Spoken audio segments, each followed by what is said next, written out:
할렐루야. 오늘 저녁에는 부활과 사명 이라는 제목으로 함께 말씀을 공부합니다. 먼저 16절을 보십시다. 자, 16절을 먼저 여러분들만 한번 읽어 주실까요? 시작.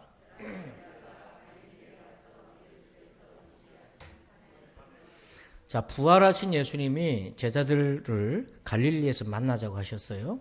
특별히 갈릴리 특정 장소를 얘기하셨는데 16절 끝에 보니까 갈릴리 어디서 보자고 하셨습니까? 산은 산인데 무슨 산이에요? 지시하신 산. 거기가 어딘지를 정확하게 나와 있지는 않지만 누구는 알겠습니까? 제자들은 알아요. 왜냐하면 여러분 마태복음 15장 29절 본문 접어놓고 마태복음 15장 29절 한번 찾아보세요. 15장 29절 찾으셨습니까? 예수께서 거기서 떠나사 갈릴리 호숫가에 이르러 산에 올라가 거기 앉으시니. 자, 산이 있는데 주로 가시던 산이 어디서 가깝습니까? 갈릴리 호수 근처예요. 그래서 제자들이 갈릴리 산에서 보자 그러면 거기구나 하고 알고 있었다는 거예요. 자, 다시 16절로 돌아가서 지금 제자들은 그래서 예수님을 만나서 어디에 있습니까? 산에 있잖아요. 그죠? 산에 있습니다. 자, 그런데 산에만 있어서 될 일이 아니잖아요. 이 제자들이. 그래서 부활하신 예수를 만나면 산에서 만났지만 이들의 여정은 어떻게 되나? 19절 보십시다. 19절 보면 그러므로 너희는 그 다음 뭐라고 돼 있죠? 어디로 갑니까? 그러니까 산에 있던 제자들이 모든 민족을 향해 나가는 거예요. 그러니까 여러분 변화산에서 예수님을 변화된 모습 보고 모세도 보고 엘리야도 보고 그래서 베드로와 야고보 요한이 너무 좋아가지고 초막 짓고 여기 살라고 했지 않습니까?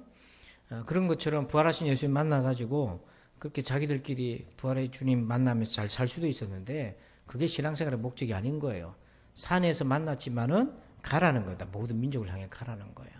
자, 그런데 문제는 많은 사람들이 여전히 산에 머물고 있어요. 가지를 않는 거예요. 모든 민족을 향해 뻗어가야 되는데 이 말은 전도자의 삶, 예수님을 증거하는 삶을 살아야 되는데 그렇지 못하고 산에 그냥 은둔해서 지내는 사람들이 참 많더라는 겁니다. 몸은 교회 다니고 몸은 여기 있지만은 마음이 복음을 전하지 못하고 늘 눌려 있거나 위축되거나 확신이 없는 상태에 머물고 있는 것이 너무 참 많아요. 그리고 20절을 보면 모든 민족뿐만 아니라 20절 끝에 보니까 중간에 보니까 제가 읽어볼게요. 내가 너에게 분부한 모든 것을 가르쳐 지키게 하라. 볼지어다 내가 어디까지? 그러니까 제자들 보고 언제까지 이 사명을 감당하라는 거죠? 세상 끝날까지. 그러니까 산에 있지 말고 모든 민족을 향해서 가고 시간으로 보면 세상이 끝날 때까지 그 일을 해야 된다. 그 우리에게 맡기신 사명이에요. 그러니까 여러분 오늘 이 말씀 참 제일 어렵습니다. 뭐냐면 이해하기가 어려운 것이 아니라 받아들이기가 참 어려운 거예요. 은혜 받으라면 우리가 은혜 받으라 그러면 받죠. 우리가 물론 그것도 힘든 분들이 있지만 한번 은혜를 맛보신 분들은 은혜 받고 예배드린 거는 그렇게 할 수가 있어. 그러나 복음을 전하라 하는 거는 이게 참 어려운 거예요. 그렇기 때문에 대부분 신앙생활이 산에 머물고 있는 경우가 참 많더라. 근데 하나님 우리에게 주신 명확한 뜻이 있는데 예수님이 주신 명확한 뜻이 있는데 가라고 되어 있습니다. 모든 민족을 향해서 가고 세상 끝날까지 전도자의 삶을 살아라. 그래서 우리가 여러분 어디 해외를 가고 다른 데 가서 파송되고 그게 아니라 한번 따라서 합시다. 생활의 선교사. 그런 겁니다. 우리가 단감동에 사는 이유도 하나님 여기서 살아서 여기서 빛과 소금의 역할을 하라고 하는 거예요. 그렇기 때문에 우리가 이 사명을 받았다 하는 것입니다. 자, 그런데 이 산에서 그리고 모든 민족으로 가기까지 산에 있던 제자들이 갈 때까지 그 사이에 이들도 우리처럼 산에 머물고 싶었지만은 주님 보내시고 그 보내시며 순종하는 그런 전도자의 삶을 살아가거든요. 그러니까 어떻게 해서 이런 일이 가능해졌나? 또 오늘 저와 여러분은 산에 머물 것이 아니라 정말 생활의 선교사로서 살 수 있게 되려면 어떻게 해야 되는가? 자, 먼저 봅시다. 17절 시작. 예수를 배웠고 경배하나 아직도 의심하는 사람들이 있더라. 아멘. 자, 부활하신 예수를 만났습니다.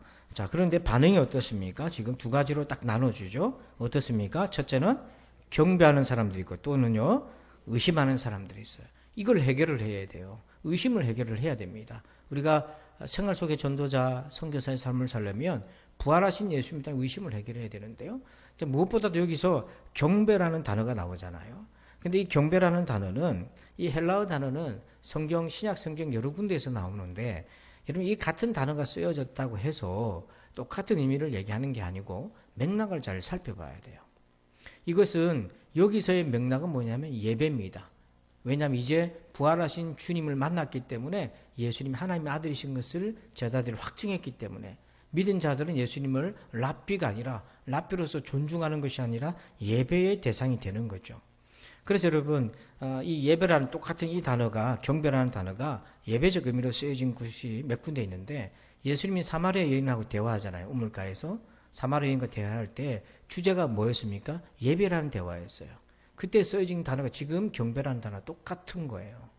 또 동방 박사들이 예수님을 경배하러 오잖아요. 그때 쓰여졌던 경배도 예배라는 의미랑 일치하겠고요. 그 다음에 사탄이 마태복음 4장에서 예수님을 시험에 들게 하는데 엎드려 높은 산으로 데리고 가가지고 천하만국과 그 영광을 보여줍니다. 엎드려 내게 절하면 경배하면 천하만국의 영광을 다 주겠다. 그때 엎드려 내게 절하면 경배하면 이게 예배의 단어가 쓰여진 거예요. 근데 또 다른 의미도 있어요. 세베대의 아들의 어머니가 야고보 요한이 이제 두 아들을 데리고 예수님께 찾아와가지고 주님 나라에 임하실 때 우리 아들 한 자리 좀 높은 자리 좋은 자리 좀 좌우편에 좀 앉혀주세요. 그때 세베대의 아들의 어머니가 엎드려 절을 하거든요. 그때도 똑같이 경배라는 단어가 쓰여졌는데 그때는 이게 예배적 의미가 아니고 뭡니까? 존중의 의미인 거죠. 그래서 똑같은 헬라어 단어를 할지라도 맥락에 따라서 의미가 전혀 다르다. 그래서 그냥 우리가 이 본문에서 이렇게 쓰여졌으니까 모든 성경이 그렇게 쓰여졌다 이렇게 해석하면 이게 이제 신천지꼴로 하기 시작하는 거예요. 맥락이 참 중요하다. 어쨌든 지금의 맥락에서는 예수님을 예배하는 제자들로 이제 예수님에 대한 태도가 달라졌어요. 그런데 아직도 의심하는 사람들이 있더라. 자, 여기서 의심이라는 헬라어 단어는 어떤 때 쓰여졌냐면 베드로가 제자들하고 배를 타고 갈릴리 바다를 지나가는데 풍랑이는 바다에 누가 막 유령 같은 게 걸어오는 거예요. 파도가 치는 바다 위에. 보니까 다 유령인 줄 알고 무서워 떨고 있는데 보니까 예수님인 거예요. 그래서 내니 두려워하지 말라 그랬습니다. 그러니까 제자들이 이게 유령인지 예수님인지 안 믿기는 거예요. 그래서 베드로가 딱 나서가지고 주님이시라면 정말 예수님이시라면 나를 명하사 무리를 걷게 해주세요. 그럼 무리를 걸어 나오잖아요. 배 밖으로. 그래 걷다가 어떻게 합니까? 물에 빠지죠. 뭐해서 빠집니까? 그때 쓰여진 단어가 똑같은 거예요. 지금 의심이라는 거예요. 예수님을 봐서 무리를 걸었는데 순식간에 의심이 들어와가지고 물에 빠져버린 거예요. 그러니까 이 의심이라는 것도 부활하신 예수님이 맞는 것 같은데 순식간에 의심이 확 들어와 버리면 못 믿는 거죠. 그래서 이 의심을 예수님이 이렇게 진단하셨어요. 마가복음 16장 14절. 우리 같이 한번 읽어봅니다. 시작. 그 후에 11 제자가 음식 먹을 때에 예수께서 그들에게 나타나사 그들의 믿음 없는 것과 마음이 완악한 것을 꾸짖으시니 이는 자기가 살아난 것을 본 자들의 말을 믿지 아니함일러라. 아멘. 자, 여러분 부활을 믿지 못하는 것을 뭐라고 얘기하셨습니까? 믿음이 없는 것과 그 다음 뭐예요? 마음이 완악한 것을 꾸짖으셨다. 그러니까 부활을 믿지 못하는 것은 마음이 어떤 상태라는 겁니까? 완악하다는 거예요. 그러니까 여러분 세상 사람들이 예수 모르는 사람들이 부활을 못 믿는 것을 보고 얘기하는 게 아니고 제자들 보고 얘기하는 거예요. 그 완악하다는 거죠. 그 마음이 완악하기 때문에 지금 못 믿는 거다. 근데 중요한 거는 14절 끝에 보세요. 꾸짖었을 때 내용이 뭐냐면 이는 자기가 살아난 것을 본 자들의 말을 뭐하지 못했다. 그러니까 보고도 못 믿는 거 그거 차원이 아니라 본 사람들이 얘기 전해준 거 마리아가 봤다고 하는 거 그거를 못 믿는 걸 가지고서도 예수님이 이 마음이 완악한 자들이라 그렇게 했던 거죠. 그러니까 여러분 부활은 예수님 처음에 기대하셨을 때는 뭘 기대하신 거냐면 듣고 믿기를 기대하셨다는 거예요. 여러분 마리아에게 주님이 나타나셨잖아요. 부활의 주님이. 그리고 마리아 보고 빨리 제자들한테 가서 얘기하라 그랬잖아요. 왜 그렇게 하셨어요? 제자들한테 직접 바로 1차로 나타나셔도 되는데 왜 하필 제자 명단에 오르지도 못한 여인들에게 그 일을 맡기셨나요? 여인들이 마치 선지자처럼 쓰임 받는데 예수님 뭘 기대하신 거냐면 여인들이 전하는 부활의 소식을 듣고도 제자들이 뭐 하길 원한 거죠? 믿기를 원한 거예요. 여러분 믿음은 뭐에서 납니까? 똑같은 거예요. 그걸 기대하시는 거예요. 그런데 마침내 제자들이 보고 만지고 다 했습니다. 최종 결론은 뭐냐면 보고 만지고 다 했지만 최종 결론은 여전히 뭐예요? 듣고 보지 못하고 믿는 자들이 복되도다. 듣고 믿는 자들이 복되도다. 그 얘기하신 거예요. 그러니까 여러분 말씀을 듣고 여러분 믿음을 가지시기를 축복합니다. 그래서 부활은요 증거의 문제가 아닌 거예요. 뭐의 문제냐면 이게 믿음의 문제라는 거예요. 증거를 많이 갖다 대지만은 인간은 증거에 의해서 설득될 수 있는 것처럼 비춰지지만 사실 증거에 의해 설득되는 것이 아니라 그 증거들을 통해서 그 과정을 통해서 하나님께서 믿음의 은혜를 주시기 때문에 우리가 믿을 수 있는 거예요. 여러분 그 화면에 보면 송길철 장로님이라고 이분이 단국대학교 환경과학과 아마 교수일 겁니다. 건국대인지 단국대인지 제가 정확하게 지금 모르겠는데요. 어쨌든 이분이 미국 유학 시절에 이제 불교 신자였어요. 이분은 불교 신자였는데 부인이 예수 믿는 사람이에요. 유학을 가가지고 이제 부인이 교회를 한인 교회를 나간 겁니다. 근데 부인이 이제 남편 전도해도 이게 뭐 불교 출신이니까 요만큼 손톱도 안 들어간 거예요. 그래서 이제 열심히 공부하고 있는데 어느 날 한인교회 목사님이 신방을 온 겁니다. 집에. 신방을 와가지고 목사님이 신방에 온다니까 그럼 그건 좋은 일이니까 거절하지 않은 거죠. 그 식사 대접을 정성껏 잘 했답니다. 차를 마시는데 목사님이 사모님하고 전도를 한 거예요. 이분한테. 그런데 뭐라고 전도했냐면 우리는 죄인입니다. 손 선생님 죄인입니다. 그렇게 얘기한 거예요. 그래서 또 여러분 누가 여러분에게 처음 죄인입니다라고 얘기하면 어떻습니까? 기분이. 좀 양심 있는 사람은 그렇죠. 나 죄인이죠. 근데 대부분 기분 나쁜 거예요. 뭐 처음에는 나보고 죄인이라고. 근데 사모님이 죄인입니다 하고 더 칼칼하게 얘기한 거예요. 그러니까 신경질이 팍 나더라는 거야. 그래가지고 커피 마시다가 싸웠다는 거예요. 말싸움을. 논쟁이 벌어진 거예요. 그러다가 부인이 꼬집고 그랬는데도 막 화가 나니까 그러다 뭐라고 얘기했냐 이분이 좋습니다 목사님. 내가 앞으로 1년 동안 교회 나가겠습니다. 그래가지고 하나님이 계신 것이 확인되면 내가 계속 믿음 생활할 거고 없다고 그러면은 그 한인교회 문 닫는 겁니다. 내기를 하는 거 교회 문 닫는. 그래서 목사님이 그럽시다. 뭐 합시다? 그럽시다. 설마 하나님 교회 문 닫게 하시겠나? 예. 그래가지고 그분이 5.15 1년 동안 교회를 나갔다는 거예요. 그래 나가가지고 성경 공부할 때도 목사님 답변하기 곤란한 질문이 있잖아요. 예? 가인과 아벨이 있는데 말이죠. 예? 어떻게 또 가인이 가가지고 또 사람들을 두려워하고 또 장가를 가고 왜 어찌 이런 일이 생기냐 답 곤란한 그런 것만 골라가지고 목사님을 얼굴을 붉혔다가 이렇게 만든 거예요.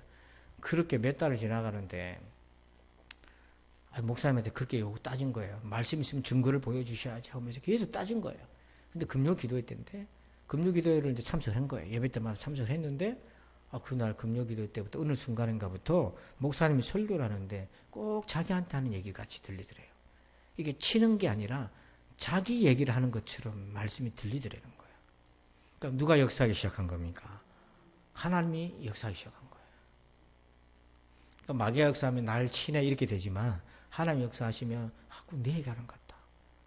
거기에 이제 그때부터 은혜를 받아가지고 이분이 1년 뒤에 진짜 신앙 고백을 하고 그때부터 교회를 다닌 거예요. 이분이.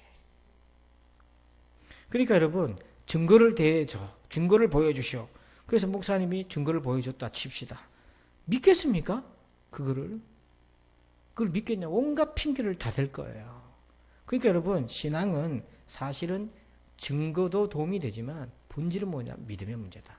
근데 믿고 못 믿고의 뿌리가 뭐였냐? 오늘 완악함의 문제가 있다. 죄의 문제가 있고 하나님을 향한 대적하는 마음이 우리에게 있더라는 거예요. 그래서 예수님이 경배하는 자, 의심하는 자, 이 두 부류로 나눠줄 때 의심하는 자들 향해서 그렇게 책망하시면서 그들의 의심을 해소시켜 주시는 거죠. 자, 그래서 여러분 18절 봅시다. 18절 읽어봅니다. 시작. 예수께서 나와 말씀하여 이르시되 하늘과 땅의 모든 권세를 내게 주셨으니. 자, 이제 부활하시고 난 이후의 제자들은요. 예수님이 어떤 분이신지에 대한 그 이해가 완성이 됩니다. 그전에는 랍비요, 선생님이요, 선지자 같기도 하고 하나님의 아들이라 해서 하나님의 아들이라고 말을 하긴 하는데 십자가에 막 죽고 이러니까 이들이 예수님이 정체성이 막 혼돈스러웠던 거예요. 그런데 부활하신 예수님 만나서 비로소 예수님 누구신지가 이해가 됩니다. 자, 먼저 18절 보면 예수님은 뭘 가지고 계셨다고 되어 있습니까? 하늘과 땅의 모든 권세를 내게 주셨으니 그러면 누가 주셨다는 거예요? 하나님 주셨다는 거예요. 그러니까 하나님이 예수님에게 땅과 하늘과 모든 권세를 주셨어요. 그 권세를 위임해 주셨어요. 이게 뭐냐면 하나님의 아들이라는 거예요. 그냥 우리가 하는 하나님의 아들 있잖아요. 우리 하나님의 자녀입니다 하는 거 있잖아요. 그 개념이 아니라 신성을 가지고 계신 하나님의 아들이라는 것을 이 제자들이 발견하게 되는 겁니다. 보게 되는 거예요. 그러면서 19절 보십시다. 19절. 읽어봅니다. 시작. 그러므로 너희는 가서 모든 민족을 제자로 삼아 아버지와 아들과 성령의 이름으로 세례를 베풀고. 자, 거기 보면 아버지와 아들과 성령의 이름, 이 얘기가 나오죠. 이거는 우리가 기독교에서 뭐라고 부릅니까? 삼위일체라고 그러잖아요. 삼위일체란 말은 성경에 없어요. 그건 신학적, 교리적 단어로 만든 겁니다. 아버지가 나오고 아들이 나오고 성령님 나오는데 이거 어떻게 이해해야 될 것인가 했을 때에 이 예수님은 아버지와 나는 하나다라고 말씀하시잖아요. 빌립보서에서도 그는 하나님과 근본 본체시고 동일하시다고 얘기하시니까, 성령님은 하나님에게서부터 나오시는 영이니까, 그래서 이 후손들이 이제 신학자들이 이걸 정리를 하기를 삼위일체다. 위격은 아버지, 아들, 성령의 위격이지만 본질은 동일하신 분이시다. 그래서 이 삼위일체 교리가 여기서 생겨난 것이 아니라 있던 것을 그런 말로서 정리를 한 거죠.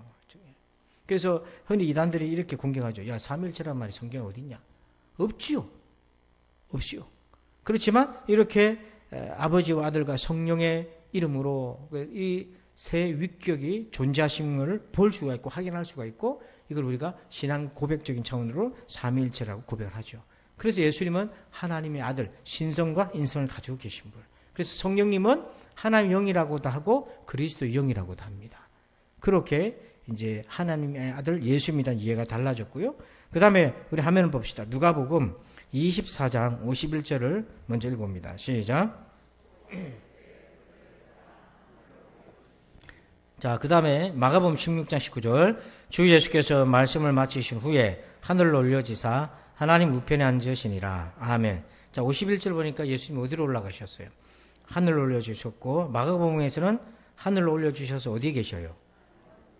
이게 보통 사람 이런 거 아니잖아요. 이게 바로 예수님이 하나님의 아들이시고 보좌 우편에 계신 분이다. 그래서 비로소 제자들은 부활하신 예수님을 만나고 나서야 예수님이 어떤 분이신지, 단지 성각자, 성인, 위대한 사람이 아니라 하나님의 아들, 삼위일체, 성자 하나님이라는 것을 고백하게 된 거예요. 여러분, 이 고백이 흔들리면, 그래서 이단들은 맨 먼저 뭘 치고 들어오느냐? 예수님의 신성을 넘어뜨리는 거예요. 그러면 다 깨지는 거예요. 기독교 핵심 복음적인 교리가 다 무너지게 돼 있어요. 그래서 이단인지 아닌지 판단할 수 있는 기준은 저 사람이 삼위일체를 믿나 안 믿나를 보면 합니다. 기독교에서 말하는, 우리가 말하는 삼위일체 교리를 믿는가 안 믿는가. 그래서 삼위일체 교리가 조금 복잡한 면이 있어서 다음에 한 번 더 다루기로 하고요. 자, 그리고 19절 가봅시다.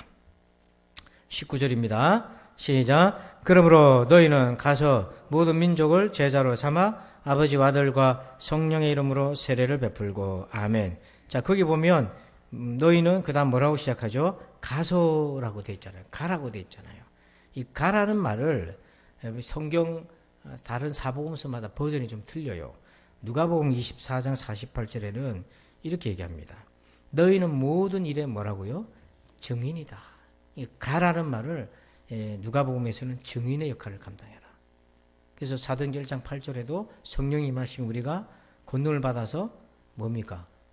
사마리아 땅 끝까지 뭐가 된다? 증인된다. 간다 이 말은 뭐냐면 증인으로서 간다는 거죠. 그런데 누가복음에서 특별히 가기 전에 해야 할 것을 얘기해 주고 있어요. 그게 뭐냐면 49절입니다. 우리 같이 읽어봅시다. 시작. 볼지어다 내가 내 아버지께서 약속하신 것을 너희에게 보내리니 너희는 위로부터 능력으로 입혀질 때까지 이 성에 머물라 하시니라. 아멘. 가기 전에 뭐부터 하라고 되어 있습니까? 성령 받도록 이 성에 머물러라. 성에 머물러라는 것이 뭐냐면 가지 말고 기다리라는 것이 아니라 뭘 받고 가라는 겁니까? 위로부터 능력, 성령 받고 가라. 아무리 제자라 하더라도 성령 안 받으면 안 된다. 하나님의 영이 충만해야 갈 수가 있다. 왜 그런가? 가는 데가 어디 있기 때문에 그런가? 여러분, 사도행전에는 지리적으로 나오잖아요. 예루살렘과 유대와 사마리아와 땅끝 이렇게 돼 있잖아요. 그건 지리적으로 얘기한 거고, 영적인 그 감정 성산으로 보면 그 어디로 가는가? 요한복음 21장 18절에 예수님 베드로한테 이렇게 얘기했어요. 18절 보니까 내가 진실로 진실로 내게 이르노니 네가 젊어서는 스스로 띠띠고 원하는 곳으로 다녔거니와 늙어서는 네 팔을 벌리리니 남이 내게 띠띠우고 그 다음 뭐라고 되어 있어요? 원하지 아니하는 곳으로 데려가리라. 원하지 않는다는 표현이 뭐냐면 자기의 육신의 본능과 부딪히는 거예요. 예수님이 겟세마네에서 내가 원하는 거는 좀 아버지 내 원대로 말고 아버지 원대로 해달라는 거잖아요. 예수님의 원은 뭡니까? 할 수 말씀이 고난의 자리를 좀 피했으면 좋겠어요. 근데 아버지 원대로 하십시오. 또 원하지 않는 대로 간다 이 말이 뭐냐면 고난의 길로 간다는 거예요. 그러니까 고난의 장소에 가면 고난이 기다리고 있다. 그럼에도 간다. 성령 안 받고 어떻게 거길 가냐고요. 증인으로서 가는 거거든요. 고난 받아도 믿음 지키는 증인으로서 가는데 성령 안 받고 어디 그렇게 가냐. 성령 받아도 고난의 자리에 가기가 무섭고 두려운데 말이에요. 또 여러분 이 간다는 것이 제자들마다 어떤 길이었냐면 본문에는 오늘 화면은 없습니다만 사도행전 12장 2절에 이 요한의 형제 야고보 세베대의 두 아들 있잖아요. 야고보 요한 있잖아요. 그 야고보가 칼에 순교를 당합니다. 그 당시 헤롯 아그리파 왕에 의해서 순교당합니다. 가는 데가 그런 장소였던 거죠. 스데반도 돌에 맞아 죽잖아요. 가서 증인되는 자리가 그런 장소였고 또 7집 사중에 한 사람이었던 빌립이 에디오피아 여왕이 예루살렘 성지 방문하고 고향으로 돌아가는 길에 마차를 타고 가는데 성경 두루마리 이사야서를 펴고 있는데 뭔 말인지 모르고 있어요. 빌립에게 성령께서 빌립을 불러서 그 에디오피아 내시로 보내잖아요. 그렇게 또 가는 겁니다. 또 고넬료의 집에 베드로가 갑니다. 이방인 집에는요 유대인들이 가면 안 되는 거예요. 물론 사도들은 전도하기 위해서 갈 수도 있지만은 유대인이니까 온갖 핍박이 많기 때문에 꺼려 한단 말이에요. 근데 하나님이 보내신 거예요. 보내시기 전에 환상을 보여주잖아요. 부정한 음식의 환상을 보여주면서 먹으라. 그러니까 베드로가 이거 부정한 건데 어떻게 먹습니까? 야 내가 깨끗하다 했다는 걸 네가 뭘 부정하다냐. 먹으라. 하나님의 권능이 더 중요한 거죠. 백성들의 전통보다. 유대인들의 전통보다 하나님의 뜻이 더 중요하니까요. 그래서 여러분 전통은 하나님의 뜻을 온전하게 100% 확실하게 해석하기가 어렵습니다. 오해할 때 담지 못한 게 많거든요. 그리고 그 환상을 꾸고 난 다음에 바로 고넬료 집에서 사람이 온 거예요. 초청을 받은 거예요. 이방인인데 그 환상 안 봤으면 베드로 갔겠어요? 예? 밥 먹다가도 이방인하고 밥 먹다가도 저기서 유대인 오니까 밥상 엎어버렸던 베드로인데 그래가지고 바울한테 얼마나 욕먹었습니까? 그랬는데요. 가서 집회를 하는데 거기 고넬료가 식구들하고 친구들 다 모았는데 그 이방인들이 거기서 은혜 받아 성령 받아가지고 하나님 백성이 되잖아요. 그런데도 하나님이 보내시기도 하고 그러니까 핍박의 자리도 돌 맞는 자리도 또 환영받는 자리도 대접받는 자리도 보내지만 결국은 가서 뭐 하는 거다? 예수 증인 되는 거다. 날 살리신 복음을 전하는 거예요. 그리고 마가복음 16장 20절에는요. 이 가라는 말을 또 이렇게 버전으로 되어 있어요. 20절 읽어봅시다. 시작. 제자들이 나가 두루다니 전파할새 주께서 함께 역사하사 그 따르는 표적으로 말씀을 확실히 증언하시니라. 자, 마가복음에서는 가라를 뭐라고 되어 있습니까? 나가. 여러분 가라가 좋습니까? 나가라가 좋습니까? 어감이 완전히 틀리죠, 그죠? 나가라 이 말은 가라. 나가라는요. 이 나가려면 뭐 해야 됩니까? 일단 떠나야 되는 거잖아요. 나가라 이 말은 뭐냐면 일단 떠나야 돼. 내가 있는 자리. 어디를 떠납니까? 의심의 자리를 떠나고 그리고 제자들이 부활하신 예수님 이후에 문들을 꼭꼭 걸어 잠그고 두려워가지고 제자들이 시신 훔쳐갔다. 이 소문이 도니까 자기를 잡으러 올 줄 알고 막 제자들이 문들을 꼭꼭 닫고 숨어 있었다 했잖아요. 이제는 그런 문들을 열고 그런 의심과 두려움의 장소에서 벗어나서 나가야 되는 거예요. 그런 의심의 장소와 두려움의 장소를 벗어나기 위해서는 반드시 부활의 주님이다. 확증이 있어야 벗어나죠. 그래서 나가야 돼요. 나가야 되는데 아직도 산이 좋고 의심해서 못 나가고 두려워서 못 나가고 겁이 나서 못 나가고 남편에게 전도해야 되고 다 전도해야 되는데 그 입도 못 벌리고 있는 사람 너무너무 많은 거죠. 여러분 오늘 저녁에 혹시 여러분 나가야 되는데 집을 나가란 말이 아닙니다. 복음을 전해야 되는데 내 마음이 두려운 곳에 꽉 잠겨져 있고 막 한 번, 두 번 복음 전하니까 막 신경을 내고 막 하니까 겁이 나고 그렇습니까? 여러분 오늘 저녁에 성령의 능력을 이기시길 바랍니다. 혼자가 아닌 걸 믿으시길 바랍니다. 그러면서 이 19절에 너희는 가서 모든 민족으로 대상이 민족이잖아요. 모든 민족. 여기 모든 민족은 뭐냐면 니느웨도 가야 된다 이 말이에요. 니느웨도. 요나는 못 가겠다 한 거잖아요. 그 모든 민족 안에는 니느웨도 들어가 있는 거예요. 그 모든 민족의 대상에 누구 돼 있냐면 바울이 되기 전에 이름이 뭐였습니까? 사울이었잖아요. 사울 같은 핍박하는 예수 믿는 사람 잡으러 다니는 그런 사람들한테도 가야 된다는 거예요. 사람을 가려가면서 갈 수 있는 게 아니라는 거예요. 대상이 모든 민족이라는 거예요. 자, 그러면서 여러분 14절 한번 보십시다. 마태복음 24장 14절. 24장 14절. 24장 14절입니다. 자, 시작. 이 천국 복음이 모든 민족에게 증언되기 위하여 온 세상에 전파되리니 그제야 끝이 오리라. 아멘. 그러니까 여러분 모든 민족 가서 복음을 전해라 했잖아요. 근데 그제서야 뭐가 온다고 돼 있어요? 끝이 온다. 그러니까 여러분 이걸 또 오해해가지고 종말을 당겨야 된다. 우리가 뭔데 종말을 당깁니까? 그래가지고 모든 민족에게 전하면은 종말이 온다 그래가지고 종말 당긴다고 막 복음 전하러 다니는데요. 물론 뭐 그거 해가지고 열심히 있어서 전도하는 것도 좋긴 하지만 거꾸로도 생각해봐야 돼요.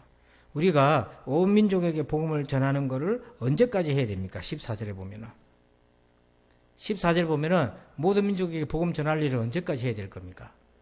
세상 끝까지 해야 된다는 거야. 이게 끝날까지 할 일이라는 거야. 이게 좀 하다가 말고 할 것이 아니라 내가 죽든지 죽음의 날을 하나님 앞에 가든지 세상이 끝나든지 그러니까 뭐예요? 예수 믿고 난 이후에 우리가 평생 영원토록 해야 될 사명이 끝날 때까지 해야 될 거예요. 여러분 우리가 목적이 없는 게 아닙니다. 이 사명을 받았어요. 이 사명을 받았는데 산에 있어서 안 써서 그러는데 여러분 우리의 삶 속에 여러분 가족과 모든 환경 속에서 늘 예수의 증인 되시길 바랍니다. 자, 그래서 이 모든 민족을 뭐 하라고 합니까? 자, 28장 19절로 다시 돌아가서 이 모든 민족을 뭘로 삼으라고 되어 있습니까? 가지고 제자로 삼으라고 되어 있잖아요. 자, 마태복음에는 제자 삼으라고 되어 있죠.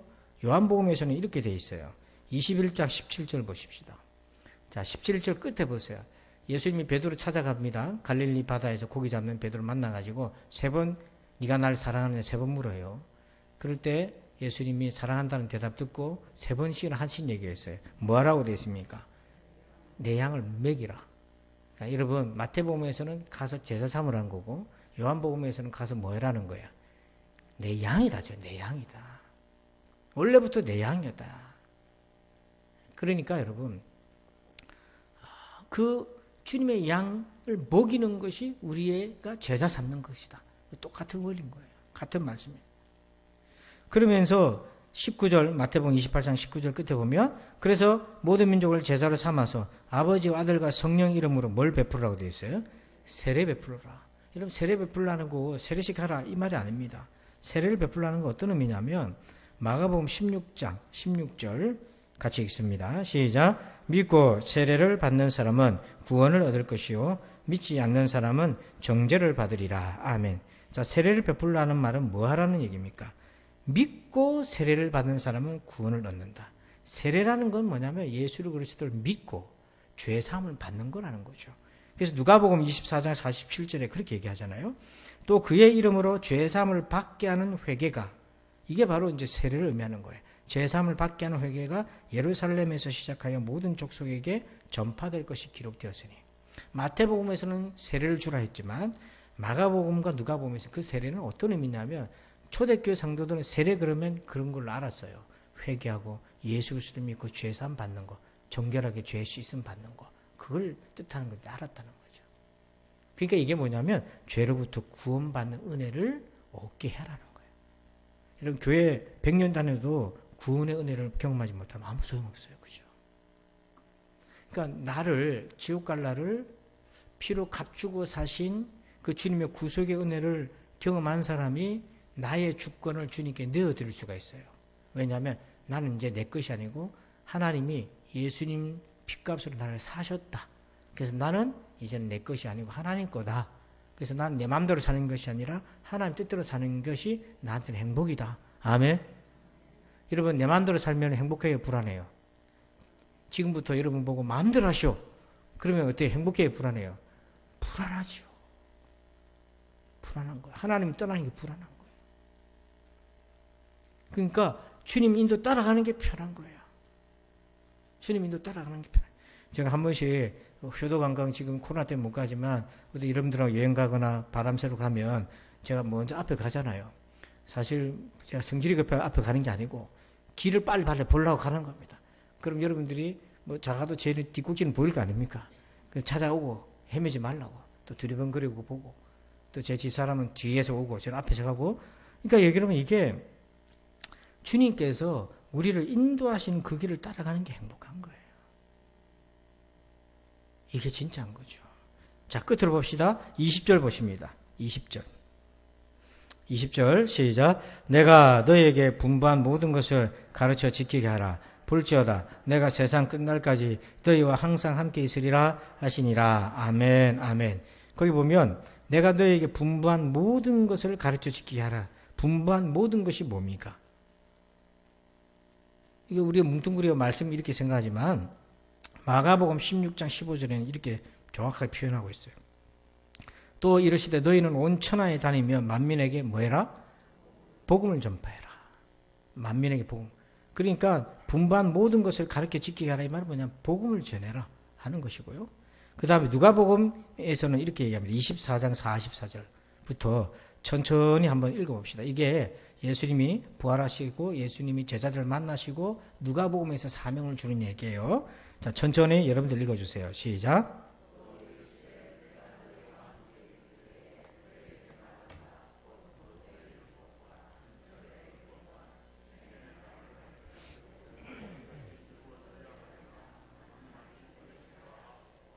이에 그들의 마음을 열어 성경을 깨닫게 하시고 또 이르시되 이같이 같이 읽는 겁니다. 이같이 그리스도가 고난을 받고 제3일에 죽은 자 가운데서 살아날 것과 또 그의 이름으로 제사함을 받게 하는 회개가 예루살렘에서 시작하여 모든 족속에게 전파될 것이 기록되었으니.